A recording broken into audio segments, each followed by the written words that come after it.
Norðurljósa rannsóknarstöðin á Kárhóli í Reykjadal. Geturðu útskýrt þetta verkefni í stuttu máli? Já, ég get útskýrt það svona, hvað maður segja, fyrir minn hatt. Ég er náttúrulega ekki stjarnvísindamaður en starfsemin, hún gengur út á það að vakta og rannsaka norðurljósin og reyndar fleiri, hvað maður segja, geimfyrirbæri sem að stafa frá sólu. Það segja hvernig sólin er að orka hér á lofthjúp jarðar og umhverfi jarðar og hafa áhrif á ýmislegt á jörðunniðri, veður og rafleiðni og fleira og sennilega miklu fleiri en við gerum okkur nokkra grein fyrir.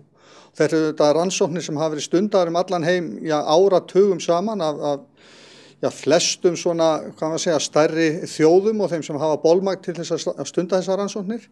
Og þessi áfangi þarna í Reykjadalnum er auðvitað bara einn póstur enn í tiltölulega miklu neti sem er bæði hringinn í kringum Norðurpólinn á norðurljósasvæðinu hér á norðurhveli og síðan einnig á suðurhveli þar sem að þessar stærri þjóðir eru eiginlega allar með rannsóknarstöðvar. Og hverjir standa að þessum rannsóknum nákvæmlega? Já, þessari uppbyggingu stendur það sem er kallað á íslensku heimskautastofnun Kína, Polar Research Institute of China, sem er að byggja upp þessa aðstöðu og kemur til með að halda utan þessa rannsóknarstarfsemi alla saman.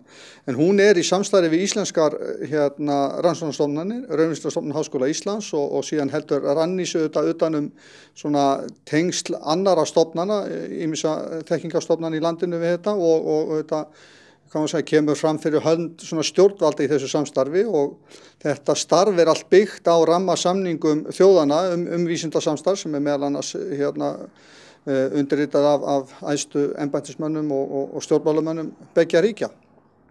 Og hver er staðan á verkefninu akkurat núna?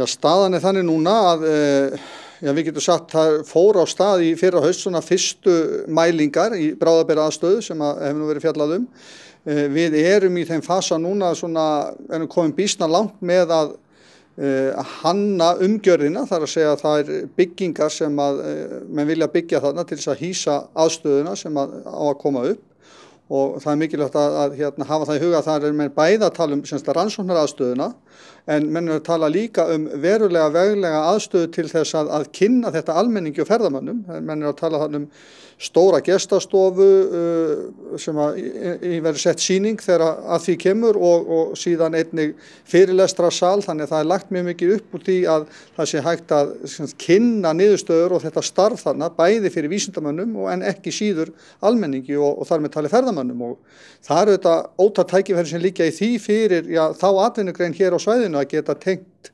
norðurljósa ferðir ferðamanna við vísindalega skoðun og rannsóknir á þessu fyrirbæri og mun bara efla þá starfsemi hér á svæðinu. Nú hefur umræðan þessa rannsóknarstöð á köflum verið nokkuð neikvæð. Það hefur til að mynda verið talað að þessar rannsóknir séu bara yfirskinn fyrir eitthvað annað eins og til dæmis njósnir Kínverja. Er eitthvað óttast? Nei, ég held að sé ekkert óttast í þessu nema kannski gætu einstaka menn þurft að óttast eigin hugarburð. Mér finnst þetta nú eiginlega besta falli spaugilegt ýmislegt sem fram hefur komið. Það er auðvitað alveg ljóst að það er ekki verið að fara að gera neitt annað þarna heldur en að ég hef hér verið að lýsa. Við héldum nú fundi í gærkvöldi þar sem við kynntum þetta mál í Breiðumýri og sem var ágætlega vel sóttur fundur og þar held ég að öllum hafi orðið það ljóst að þarna er ekkit annað á ferðinni heldur en það sem að menn eru að gera grein fyrir og ég menni nú svo sem bara nær umhverju hér á það að Japanir hafi verið í norðurljósa mælingum hér áratugaskeið út á Tjörnesi og einhverju hluta vegna hefur það nú alveg sloppið við að skaða menn neitt hérna, svo vita sé mér sósti. Þú talaður þennan kynningafund sem þið hélduð fyrir íbúa Þingeyjarsveitar og aðra áhugasama. Var góð mæting á þennan fund og hvað fannst þér helst að mönnum lægja á hjarta? Já, mér fannst nú fínasta mæting. Svo sem taldi nú ekki en ég myndi halda að það veri kannski eitthvað stærri kringum 50 manns pluss mínus eitthvað og já, það var ágætt stemming á fundinum og mönnum lánu svo sem kannski ekki voðalega þungt að hjarta, menn svona spurðu aðeins út í hvers vegna væri verið að kaupa jörð, hvers vegna svona miklar fjárfestingar og svo framvegis og veit ekki hvort að það veldur einhverjum áhyggjum, það veldur mér ekki áhyggjum að samfélagi hér sko að það sé að koma nýjir fjármunir erlendis frá hér inn í samfélagi í fjárfestingar sem að skapa bæði þessi tengsl sem ég var að lýsa áðan og auðvitað svo bara beinar atvinnutekjur bæði við uppbygginguna sjálf og síðan reksturinn.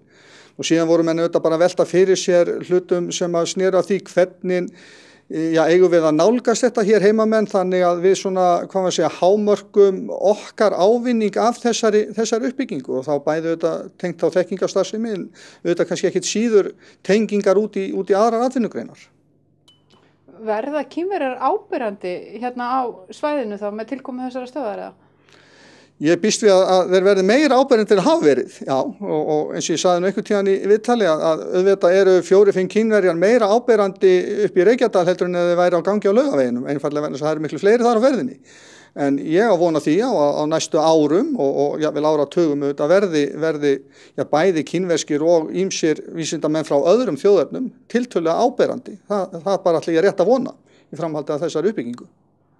En svona lokum, hvað framundan í sumar? Hvað verður gert þarna á Kárhóli í sumar?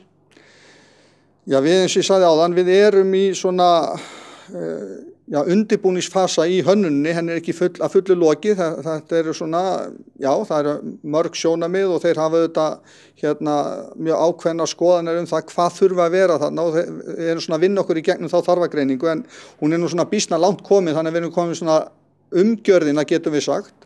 Við auðvitað höfum væntingar það og erum búin að sækja til sveitarfélagsins, það þarf að gera þarna minniháttar breyting á aðalskipulagi til þess að koma fyrir þjónustureit þarna á jörðinni. En landnotkunni verður út af þessu ekki breytt, þetta er jörð í landbúnaðarnotum og verður það áfram. Við höfum væntingar það að geta hafið framkvæmdir í sumar. Hvenar nákvæmlega skal ég ekki segja og heldur ætla ég ekki að fara að hengja mig fyrirfram upp á það hvað við komumst langt á þessu ári en þeir leggja mikla áherslu á það að þetta gangi hratt fyrir sig svona eins og hægt en við erum að gæta að öllum formlegheitum, skipulagsmálum og öðru slíku og það munum við gera.